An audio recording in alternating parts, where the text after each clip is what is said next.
Thought I was going to sneeze. Hang on. Bless you. Caught on camera. all on camera. Hi, everybody. This is the sneezing Kathy L. Murphy, who is here today with a very special guest. We have Carol Fitzgerald from the Book Reporter. And if you are a book club and ever use readinggroupguides.com, wonderful resource.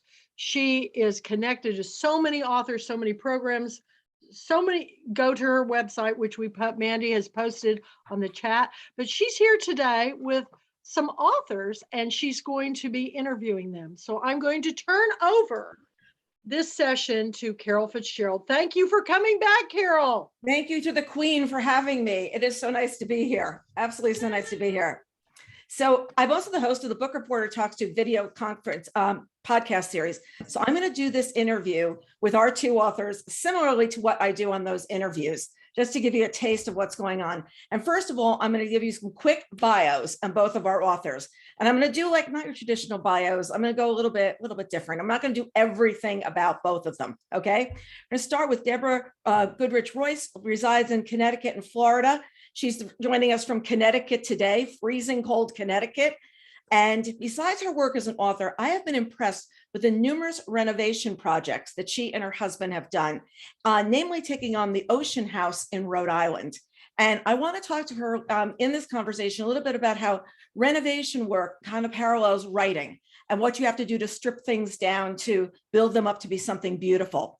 She's written two novels, Finding Mrs. Ford and Ruby Falls, which we're going to be talking about today, the latter, which is your July book club selection. And Susan Wingate writes about big trouble in small towns. And I absolutely love that line. That's like her tagline of what she does. She lives with her husband on an island off the coast of Washington state where, and I just love this, against state laws, she feeds wildlife because she wants them to follow her. So I just love that little tagline about her. She's written 13 books. And today we're going to be talking about How the Dear Moon Hungers, which is your October book club selection. So I'm going to start by asking each of you to tell us about your books. Deborah, let's start with you telling us about Ruby Falls. So Ruby Falls is a Gothic thriller in the Victorian Gothic sense, like Jane Eyre, The Woman in White, and the book that it really references is Rebecca. It starts with a similar premise to Rebecca, where, it actually begins where a little girl is abandoned in a cave in Tennessee by the name Ruby Falls. But when she grows up, she loses her job as a soap opera actress and takes off for Europe and meets a mysterious stranger whom she marries without knowing, and big trouble ensues, as of course it would, as it always does in that kind of a story.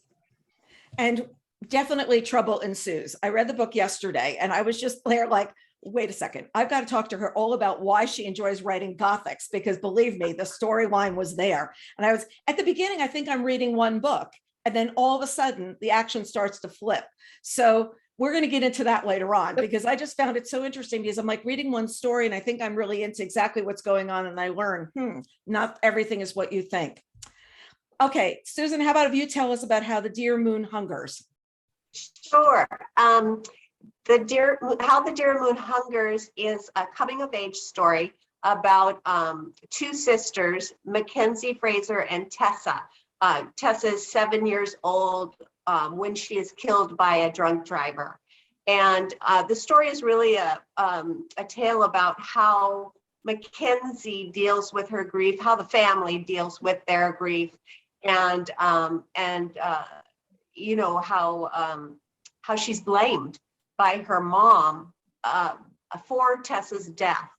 And so it's a mother-daughter relationship type of a story, but it's also a sister story. And of course, you know, she has to deal with this, a bunch of trouble, like Deborah said, a bunch of trouble in between, where she ends up in juvenile detention.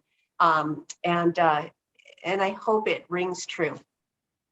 You know, it's really interesting because I was reading the book this morning, and to see the relationship between the two sisters and to see what was going on. And she's got this tremendous responsibility for her sister. Her sister's killed. She's there when it happens. And then she's trying to piece together, not only to the family, what's going on, but in her head, what has happened there and why it happened. And I just think that there's an interesting premise set up right at the start about these girls who are really living in a dysfunctional family. And she's put in this, caretaker role at a very young age. So Yeah. I tell. Oh, okay. Go ahead. I'm sorry. Go ahead. Well, I tell people when I've got a sister, it was just the two of us. We're from a Catholic upbringing. And so our cousins, there's like many, many, many from each of those families in each of those families. But it's just the two of us, me and my sister. And I like to tell people that we were raised by wolves. So the dysfunction, I'm glad it rings true. It rings true. It's biographical. There's some biographical notes in there. Your sister will read and take credit. So Deborah, tell us about Gothic. Okay, was this something that you always loved reading growing up and always loved that Rebecca tone? Because the book definitely has that ominous tone, like I said, after this very calm beginning. So that's a great question. I argued with my publisher at the beginning. He did not want me to, you have to pick the categories of your book. And he did not want me to pick Gothic. He kept saying no, because he was thinking about the Gothic that a lot of young people read nowadays that veers very far into the supernatural. And this really is classic Victorian Gothic. So, we went back and forth on that. And then after my book came out and I read Rachel Hawkins' book, The Wife Upstairs, which if her book is an ode to Jane Eyre, mine is an ode to Rebecca. They're like companion books and she's calling hers Gothic. And I thought, you know what, we need to change these categories. And we were able to go back in Amazon and plug in the Gothic. So what I write overall are identity thrillers. I like that examination of people not being who they seem to be and things not being what they seem to be. And in this case, this book just came through to me at the beginning. I spent years working on it, but the beginning sort of came through in such a jolt of inspiration that I knew I had to write it. I had to listen. Who was saying this? Carolyn Haynes the other day. I had to listen to the story that wanted to be told. And it wanted to be Gothic. And so the modern twist was, Rebecca had a certain twist. We all know what it was. Ruby Falls has a very different kind of twist. So you think you know where it's going, but you don't. No, you absolutely don't. And also there's a bit of the homage that you were on film on the other side of the camera. You've been on both sides of the camera. Let's put it that way. So how does that enter into your writing? Because, the young woman is an actress. Mm-hmm. So I lived in LA. And when I first went back to LA after many years away, it felt like a haunted place to me. The book is dedicated to several friends who died in the years after I left LA and went back. And I think if you look in Rebecca and Manderley, the place Manderley is like a character. It is both a beautiful place and a haunted place. It is a place peopled by ghosts. And for me, LA was that. And also, I think everybody in the world has associations with Hollywood. We've all spent 100 years collectively watching American movies, so we know that place. So, those streets in the Hollywood Hills with those particular lampposts and the darkness and hearing someone walking at night, we know what that is. So when it's used in a book like this, it's that wonderful shorthand to, something's happening, I'm in danger. And and I was an actress on a soap opera, and I was written out, which is a genteelism for getting fired. I played the sister of Susan Lucci, one of the most famous actresses in all soap opera history. So I played with that. I made my actress play the sister of a star called Sylvia Long. So that was a lot of fun. Obviously it's a made up story, but I had fun with those tidbits. Yeah, the things that people actually know that'll give them a sense of place.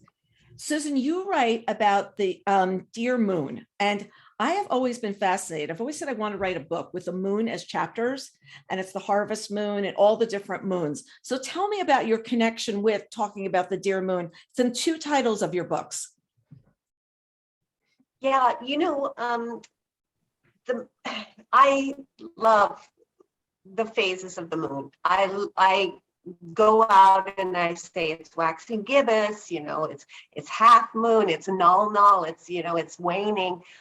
So I'm just fascinated by the moon. And when this story came to me, and I was pretty rattled at the time because I was taking care of my mother who had Alzheimer's. So my husband, God bless him, said, come on, let's go for a walk. So we went for this 3-mile walk along our road. It kind of twists and turns, but it ends up down by the Straits of Juan de Fuca, and it's absolutely beautiful. And we're used to it, but it's still fascinating. And then on the way back, it was a little later in the day. We normally took morning walks, so it was later in the day. And by the time we turned around and started coming back, the moon had risen above a bank of Douglas fir, and it was sitting there. And I said to my husband, I said, that's not a man in the moon, because you can see it when it's that big and it's so clear here. I mean, it's just spectacular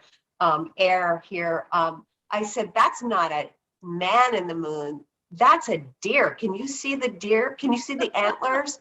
And of course this, and then, and I just got real quiet.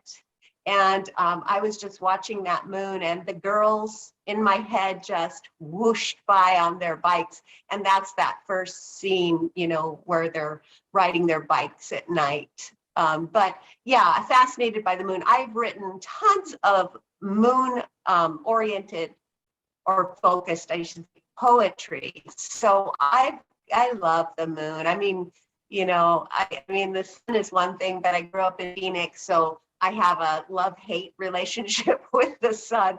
But the moon is spectacular because when it shines when nobody else does. It's at night and it just takes the stage. Yeah, there are times here that you can see where the moon is over the house in different places, like during the evening. I cannot sleep with even a little bit of light coming in, and the full moon will get me every single time. I'll say I had a terrible night's sleep and I can't figure out why. That's because the moon was full. And I'll go back and look and I think, well, that was the problem. Also, crazy things happen at the office when the moon is full. So between that and my other favorite thing we always talk about at the office, people who start with us learn about Mercury Retrograde, which is the thing in astrology where everything seems like it's not working out. And that started happening on Friday for 3 weeks. So my staff is way on top of that right now. So a full moon and Mercury retrograde, way too scary, way too scary.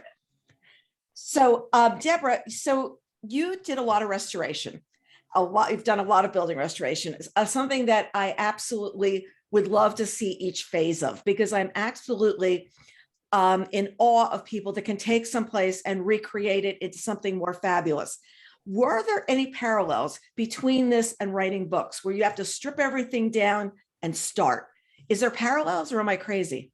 No, you're not crazy at all. There are very distinct parallels. And my husband and I, so we've been married for 20 years, and we started doing projects really 20 years ago. And we do a lot of Main Street revitalization projects in 2 towns where we spend time. One is Tannersville, New York. That's in the Catskill Mountains. It's part of the whole Appalachian chain. So if you know how poor mountain towns can be, it is a very poor mountain town. And the other is in Westerly, Rhode Island, where the Ocean House Hotel is. So there have been 2 prongs. There's the Main Street work, which is a term of art in restoration in that whole world right now. And that's where, it's really towns that have, are down on their luck, and people come in. In our case, we worked with a different foundation in each town and restored buildings. And we had fantasies that all these local people would just come along and run shops.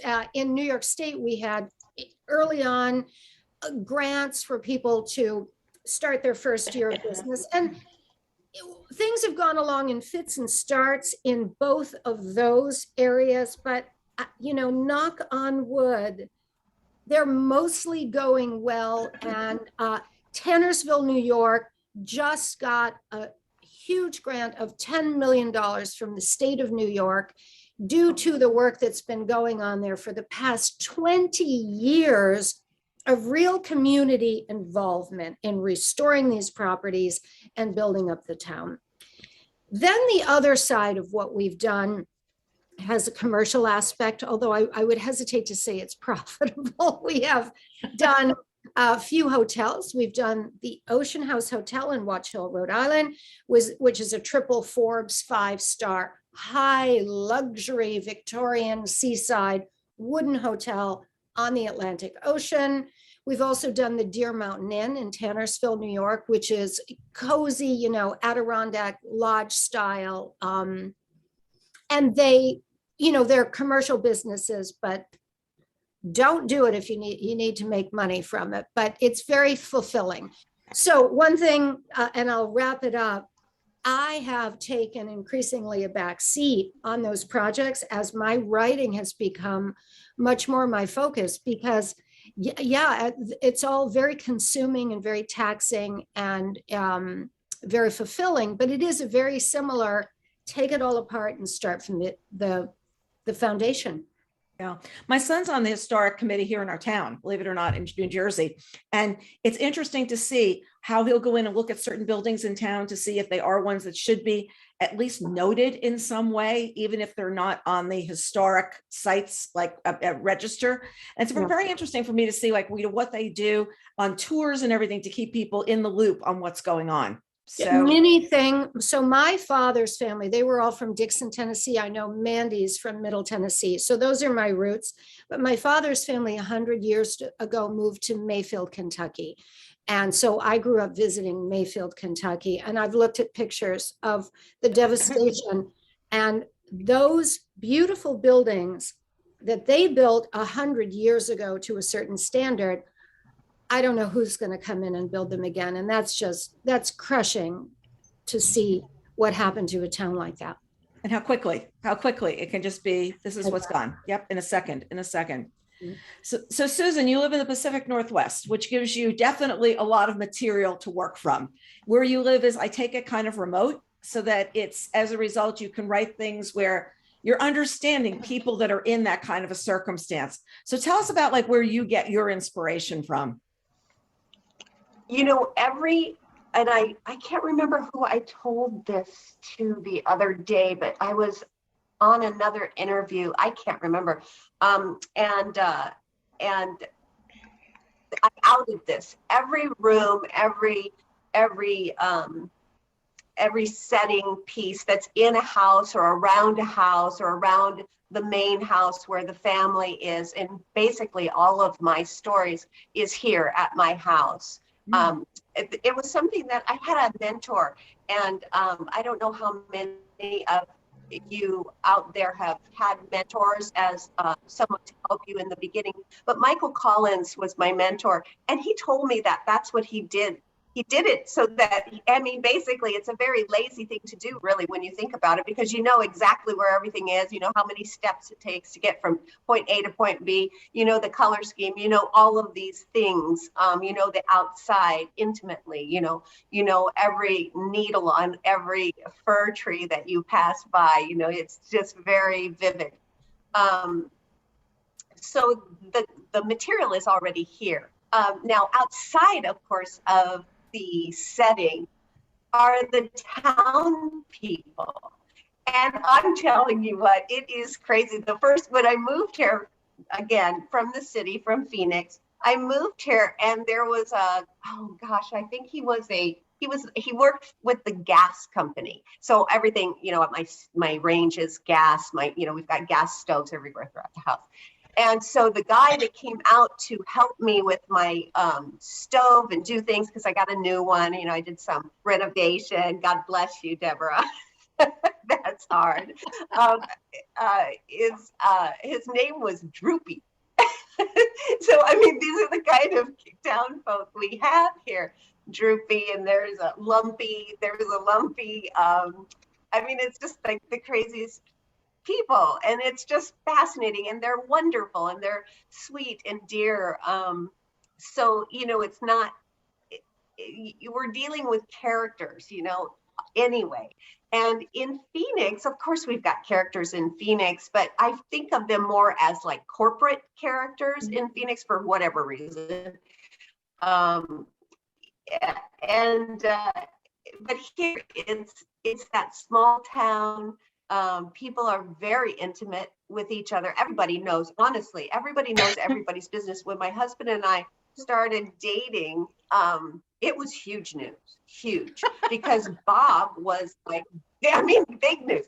Bob was like the available bachelor. And I had moved to the island around really the same time that he had, but he had been coming up here for a long time because of his business. And so everybody knew him before he actually made the move.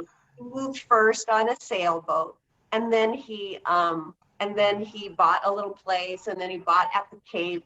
That doesn't mean anything, but anyway, so it was a big deal. We just liked each other, and and I asked him if he would do a favor for Wolf Hollow Wildlife Rehabilitation Center, and he got really mad. So I felt like, oh no, I don't want him to be upset with me. Let me take you out to lunch so that, I'll pay for what I'm asking for this way, taking you out to lunch. Well, our lunch, he suggested that we go to Port Townsend, which is across the street. And I was like, oh no, that sounds like a date. It's a love story that's just incredible. But it was big news on the island. I'm surprised it didn't end up in the Journal of the San Juans. It's so funny. It's like, yes, everybody knows exactly what you're doing. You cannot hide. You cannot hide what's going on. Right. Deborah, along the way, you also read scripts for Miramax, and you read material. And in reading that material, you were always trying to find out what was worth producing, what was worth moving ahead on as a deal. And did your editing during that time, or looking at the time, also inform your writing of what stays in and what stays out? Because I think so many times you're reading things and like, oh, this would be so much better if it was like half, or if it's of a quarter or something like that. Am I wrong? You are so right. That's such a good question. So I feel like my writing school was my years as a story editor at Miramax, which I was there in the 90s. It was really the heyday of everything going on at Miramax. With the best films, we got the best scripts, we got the best novels. And yeah, I think it was a honing process in being forced to really edit the work of far finer writers than I was at the time, because I was just tinkering. I learned to define what worked with story and structure and characters and all of that. And the person who spoke, Kim, at the last session was talking about having an idea that was similar to another idea that has already come out. And boy, do you see that collective unconscious when you are reading for a living. I mean, I was there for the whole Jane Austen thing.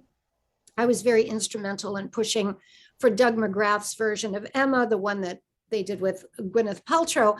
But there is something that just goes around. People are either writing, farm screenplays or Jane Austen adaptations. And it's not necessarily that people know what other people are doing. It's just this incredible thing in the ethers. There's a longing for a certain kind of story that somebody's going to tell. Elizabeth Gilbert talks about that in Big Magic. Yeah, it's just, this is what's going to happen. The second Wednesday of every month, we do this thing called Bookachino Live, where I talk about books that are coming in the next 4 weeks. And it actually started at the beginning of the pandemic, because we had such a chance that people were only linking 4 weeks ahead, because I said you couldn't think any further, because really you were thinking about dinner. Like you weren't even thinking about the weekend. You were doing this day by day, like we were on some journey together, right? So we're doing this every 4 weeks. We had 300 people at the one we did last week.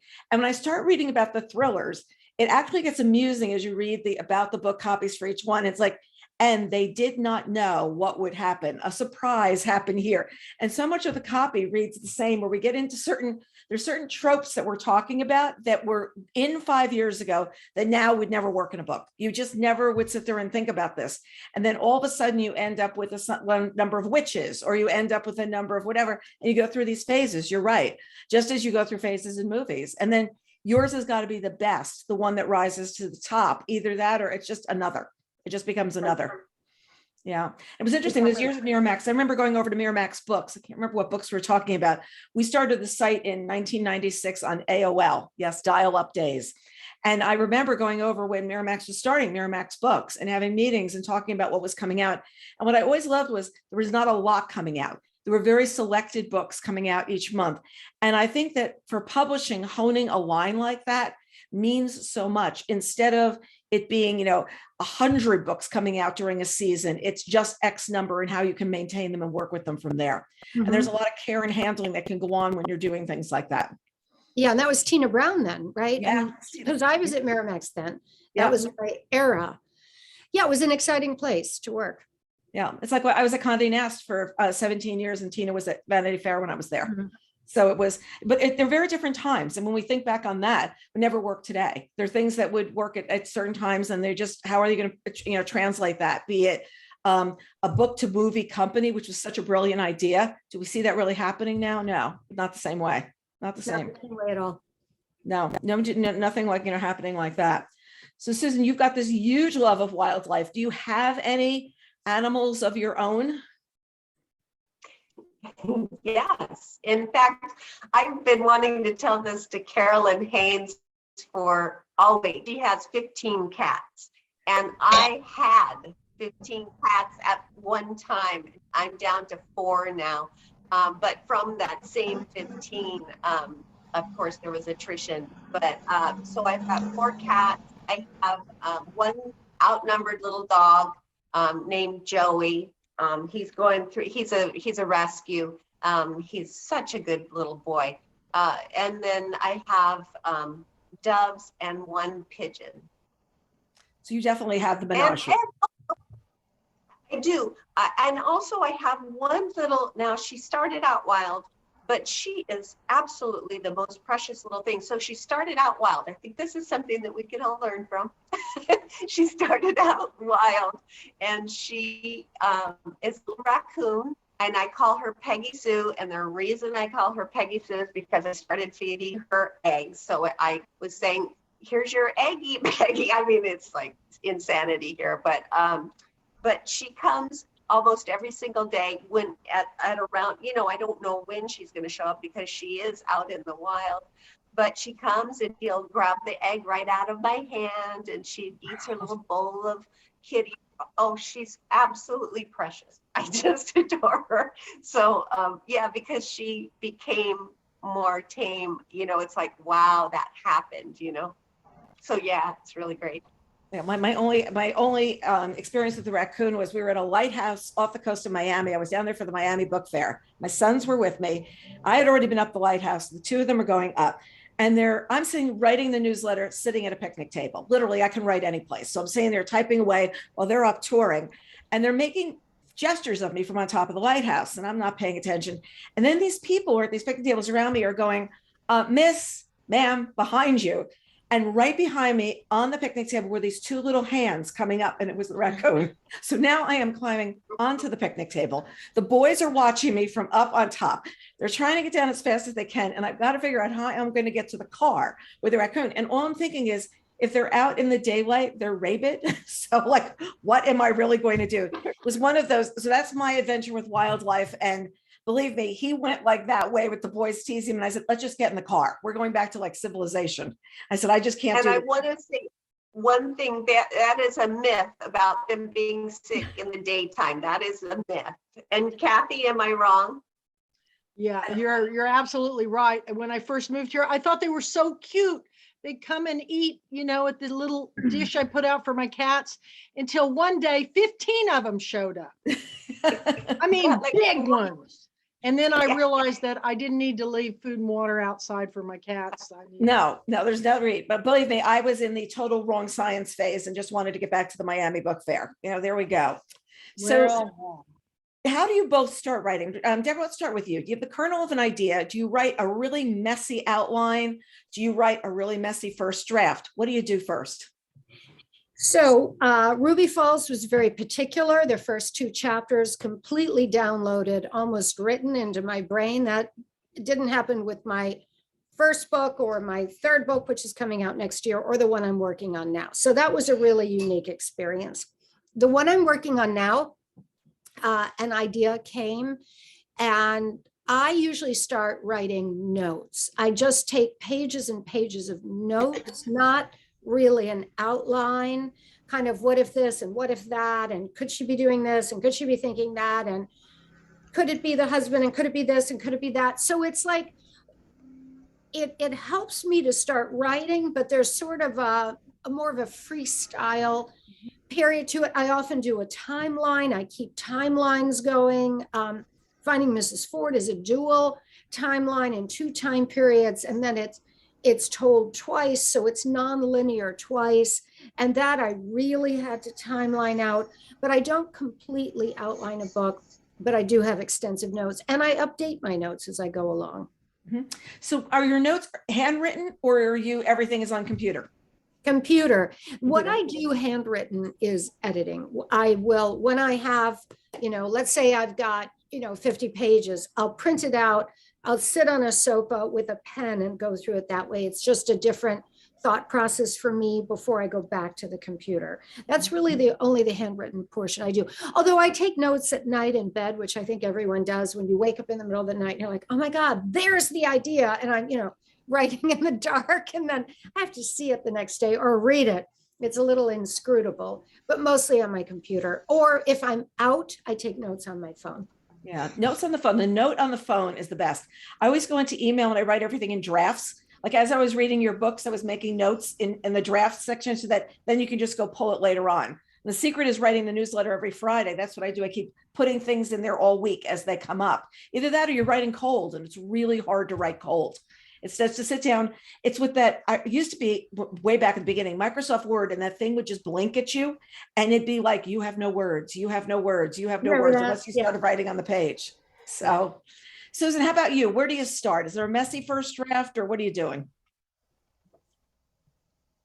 Well, a lot like Deborah, I have several of my stories have been downloaded, like you said, downloaded just right there. You see the first scene, or at least scene that is very clear in your head, and that's exactly what you want to write. And it may end up, at the front of the book, and may end up getting pushed back a little bit. It just all depends on the story and what happens as you really start to explore that character.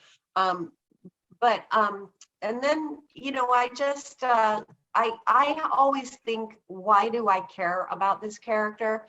And why would anybody else really? And then I think of what I want to know first off, if she's going to, or he's going to have a happy ending, or a sad ending. So I want to know if it's going to be, a tragedy, or if it's going to be something that has some hope in it.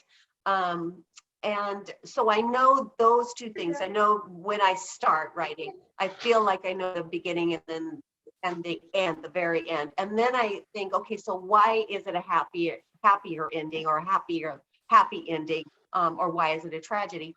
And then I think of that big trouble and max point. What's that going to be? So those are my points, and then I just work to that. And ugly train wreck of a first draft, and shuffling things around, putting things back together. And I use, for my editor, been using prowritingaid.com, and also authors.ai, which is an artificial intelligence type of editing software online.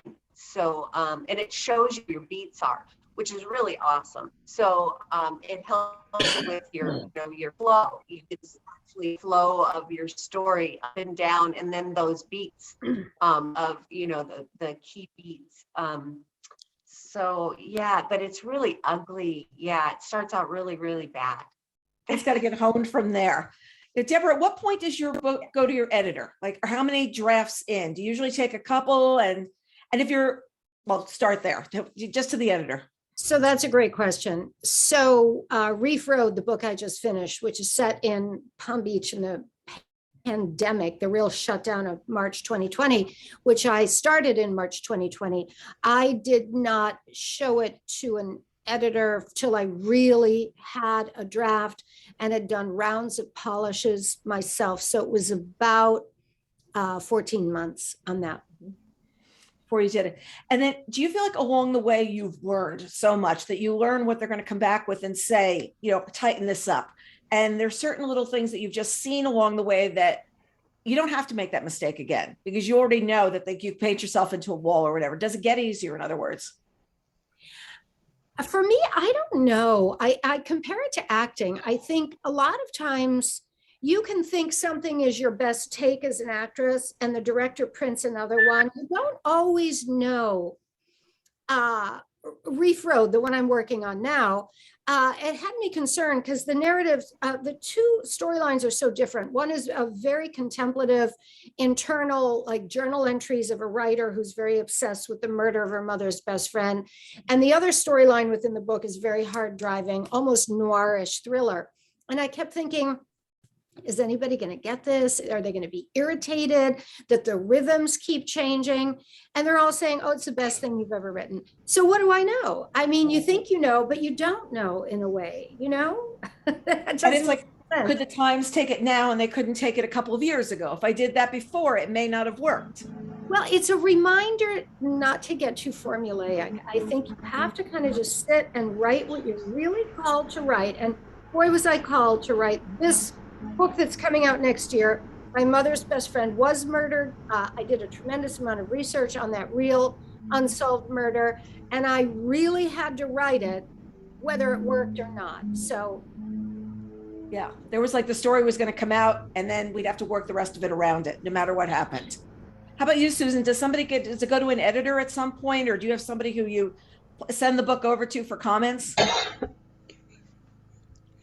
I go through, and I'm sure a lot of writers do this as well, but as I'm writing, wherever I stop, you know, the next day I go and I read through what I've written the previous day, and then I continue writing, and then I just kind of keep circling back. That's how I get through the first draft. And then I go through probably 4 or 5 times after that and my own edits, and then I send it out the ProWrite and then Authors AI, and then I do all of and because there are tons of edits for that through that, and so then I'll apply those edits.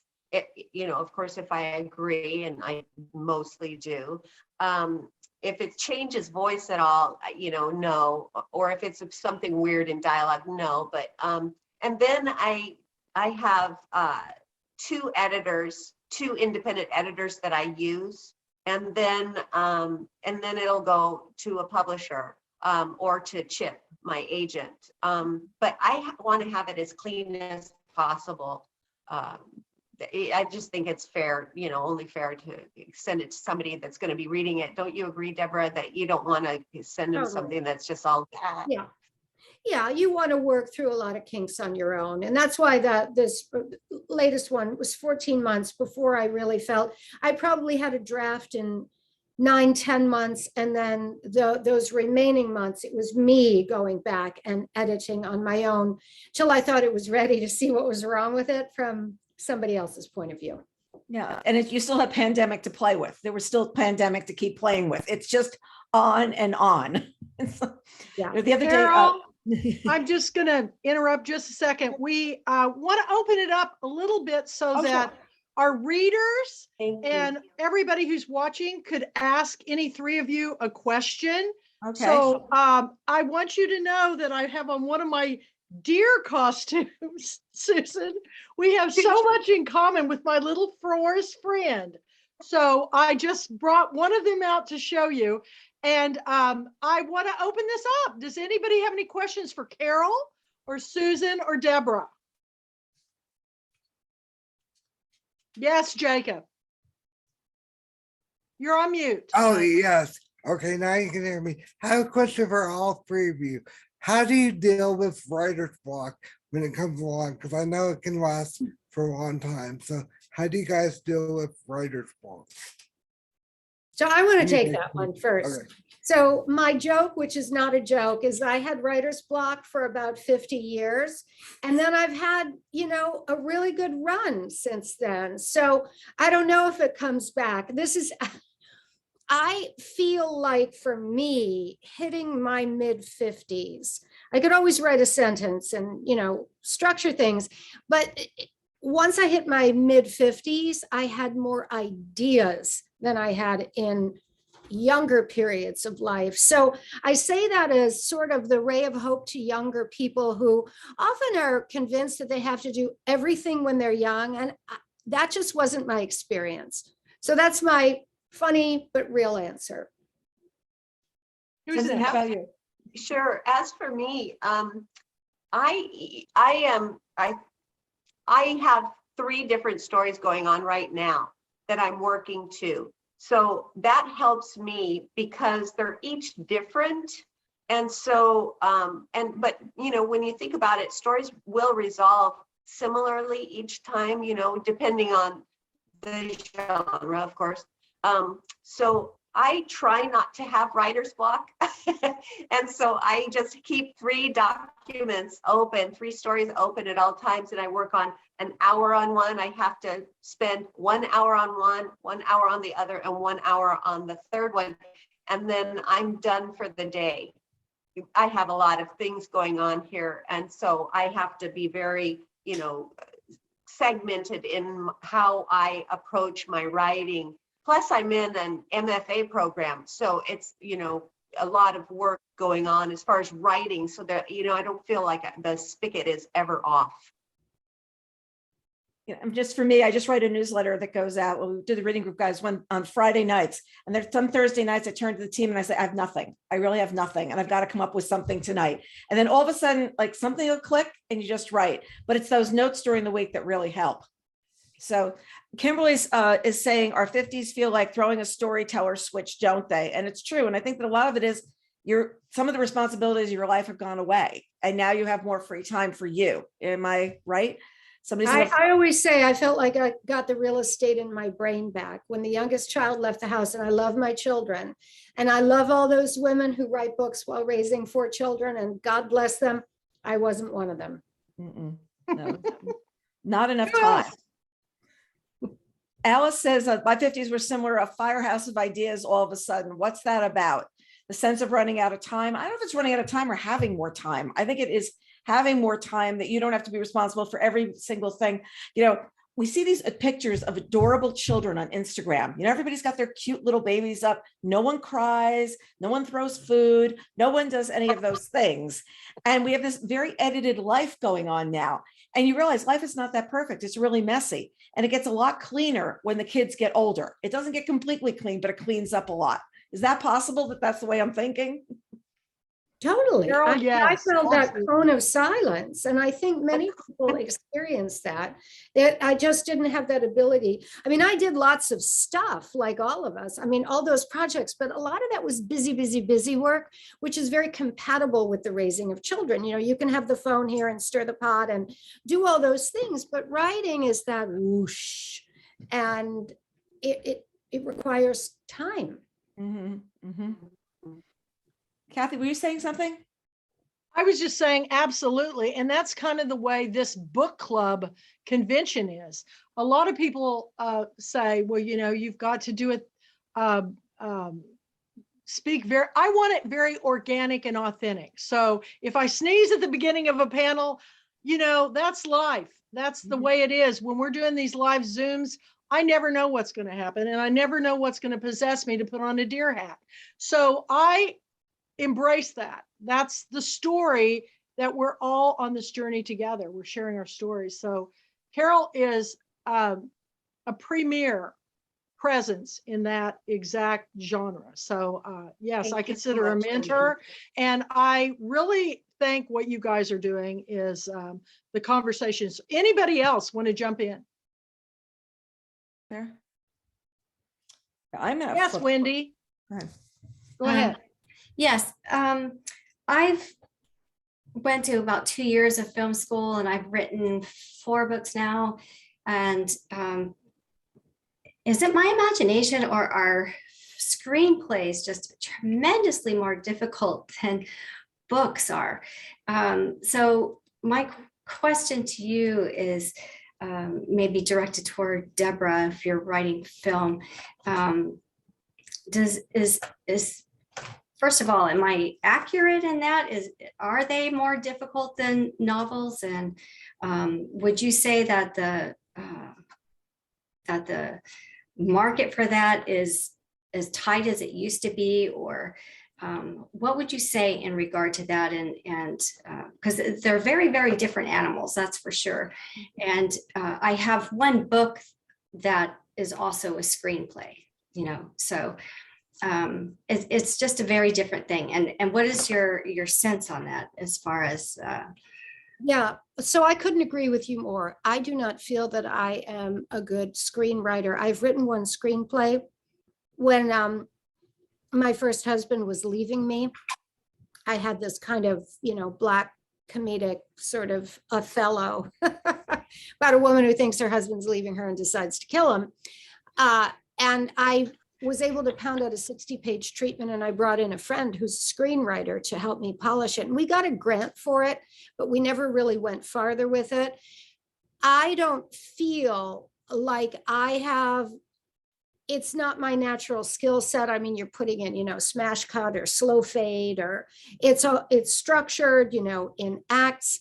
So my first book, Finding Mrs. Ford, has an actress, has two producers and an actress, and they've just hired a pair of television writers, two women, and they want to do sort of an 8-part Big Little Lies miniseries thing, but I'm not the person to do it. So it's frustrating in one way, if it ever happens. And we know that, there are many, many things that have to come together, but I've heard some of their ideas and what they're doing. And so they're taking a 320-page book and they're going to stretch it out into 8 parts and change stuff. And I don't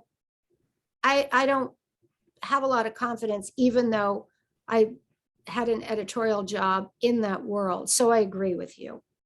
And in terms of how the business was then and how it is now, I always thought in terms of feature films, and I understand, that's 120 pages and all that stuff. But now, these miniseries, very different. And it may not even be the entire book. It may be part of the book, and hope for a second season.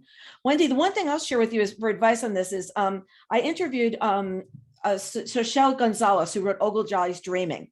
And she wrote the screenplay for it as well. She's written a treatment for, they did a pilot for Hulu. And what she said is to learn screenplay writing, which she didn't know at all. She downloaded a bunch of screenplays and watched and read at the same time. So she had an idea of where the script was taking the storyline going forward. And she said it was a totally different way of writing, but because she understood her material so well, she wanted to be the one to adapt it. So that's something to think about, is doing, the dual kinds of things to see. And you see what you have to share and what can just be shown, which is different from movies and books. Okay, thank you for that. And one other question I'll ask. You had mentioned Pro Writing Aid as one product that helps you in your writing. And what was the other one? You had another one that you mentioned? It's authors.ai. And so it, instead of .com, it's AI, which is artificial intelligence. And it's really great. Okay. I highly recommend those. All right. Thank you for both those things. I appreciate all of you for that. Thank you. We're going to have to wrap it up because we've got another panel on the hour. Any last words, Carol, you want to share with you and your authors, or all of us? Oh, it was such a pleasure. It was a special pleasure to read both of your books and be able to have this conversation with you today, because it's like I saw a lot in reading your biographies and how it was interspersed into your writing. And it really, really been a pleasure to talk to both of you. Meet you online. It was really an Me honor. too. Thank you, Carol. Thank you, Susan. Thank you, Kathy. Deborah. Thank you, Mandy. It was a treat. Kathy, Yeah. fabulous as always. Thank you guys so much. It's always interesting to hear Carol interview authors and tell her stories through all of you. So let's take a little break. We'll be back at 3:00. Thank you, Carol. Thank you, Deborah. Thank you, Thank you, everybody. Susan. Thanks. See you soon. The rest of the day. Bye-bye. Bye-bye now.